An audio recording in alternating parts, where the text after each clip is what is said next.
BNP চেয়ারপারসনের শারীরিক অবস্থা খুবই খারাপ ওই সময়, যাতে তার ইনফেকশন না হয় এটা একটু খেয়াল রাখা খুবই জরুরি ছিল। তাকে হাসপাতালে ইয়াতে সেনা কুঞ্জতে নিয়ে যাওয়ার সেদিনের ঘটনা, এর মধ্যে বিএনপির ভারপ্রাপ্ত চেয়ারম্যান দেশে আসবার বিষয়ে তিনি একটা স্ট্যাটাস দিয়েছেন। সব মিলিয়ে বিএনপি কর্মীদের মধ্যে এক ধরনের ঘর পোড়া গরু সিঁদুরে মেঘ দেখলে ডরায়, একটা কথা আছে না? তো বিএনপি 11-এর সময় ষড়যন্ত্রের শিকার, এখনো তারা এটার মধ্যে একটা কনস্পিরেসি থিওরি খোঁজার চেষ্টা করছে। এখন পর্যন্ত আমার দৃষ্টিতে কোনো কনস্পিরেসির আমি কোনো লক্ষণ দেখছি না। এখানে যেটা দেখছি যে কিছু মানুষ তাদের মুনাফেকি, কিছু মানুষ মুনাফেকি, ওভার অ্যাক্টিং এবং নিজে যা না সেই জিনিসগুলো ধরুন আপনি নিজে কখনোই সাহস দেখাননি, একটা বিড়ালও মারেননি, কিন্তু হঠাৎ করে ওনাকে সাজেশন দিচ্ছেন যে যান একটা রয়্যাল বেঙ্গল টাইগার শিকার করে নিয়ে আসেন।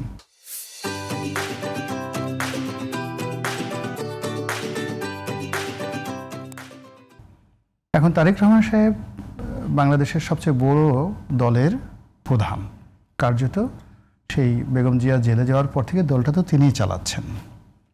তো এই দলে তিনি কি লন্ডনে বসে চালাবেন না বাংলাদেশে বসে চালাবেন, এটা তো তার ব্যাপার।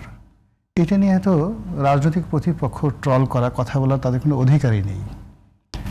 তিনি কিভাবে আসবেন, তার দল ভালো মন্দ হবে না না হবে কেবলমাত্র তার দলের যারা সংশ্লিষ্ট নেতৃবৃন্দ রয়েছেন তারা আক্ষেপ করতে পারেন।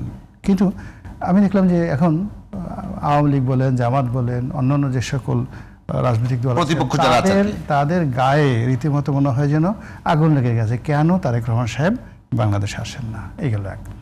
দুই নম্বর, কিছু ইউটিউবার দেখি তারা অনেকদিন যাবত শেখ হাসিনার জামানায় বাংলাদেশ থেকে পালিয়ে গেছে, কোনো রিজন ছিল না পালানোর, কিচ্ছু না, দেওয়ার পিনাট। তারা বাংলাদেশে তারা যখন পালিয়ে গেছে আমি তাদের নামই জানতাম না। এরকম এখন হয়তো অনেকে সোশ্যাল মিডিয়ার কারণে পরিচিতি পেয়েছে, কিন্তু যখন তারা পালিয়ে গেছে আমি তাদের নামও জানতাম না। আর পালিয়ে তারা কোথায় গেছে, কি গেছে, যে বছর দুয়েক হলো ইউটিউবের কল্যাণে আমি তাদের অনেকের নাম ঠাম জানি। এখন এই সমস্ত লোক তাদের বাবা মা আজকে এতদিন যাবৎ বাংলাদেশে আছে, তারা কেউ বাবা মাকে দেখতে আসেন না, কেউ করছেন না শেখ হাসিনার ভয়ে। এখন তাদের মধ্যে দরদ উথলে পড়ছে। এটা কি ধরনের কথা? বেগম যে এত অসুস্থ, তারেক রহমান সাহেব এখন তার মাকে দেখতে যাচ্ছেন না। এই জিনিসগুলো না মুনাফিকি, অতি উৎসাহী একটা ভাব দেখতে পাচ্ছি।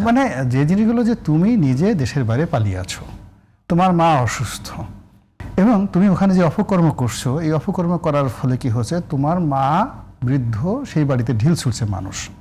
এখন সেই লোক যদি তারেক জিয়াকে সাজেশন দেয়, যেখানে বিএনপির যারা লক্ষ লক্ষ নেতাকর্মী আছে, আমার কাছে মনে হচ্ছে না যে এই লক্ষ লক্ষ নেতাকর্মী আছেন যারা তারেক রহমান সাহেবের সেই বেগম জিয়াকে কোনো অংশে কম ভালোবাসেন।